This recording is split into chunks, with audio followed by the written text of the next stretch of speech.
Shouldn't my installer then have a showroom? Why wouldn't my installer have a showroom? So that's a great question, but understand your installer is probably a subcontractor for a bunch of different pool companies, and their job is simply to install. And you happen to call them up and say, Joe Bo's pool plastering finish, I'd love to get my pool finished, could you do it? And he says yes. His job is to plaster pools. His job is not to educate consumers. Typically, a consumer would go to a pool company.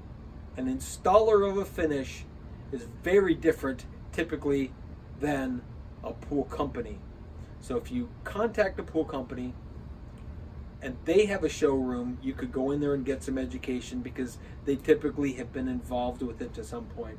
But don't ever expect an installer to have it because they're really typically a subcontractor working for pool companies out there doing that type of work. Their job is not to educate the consumer at all.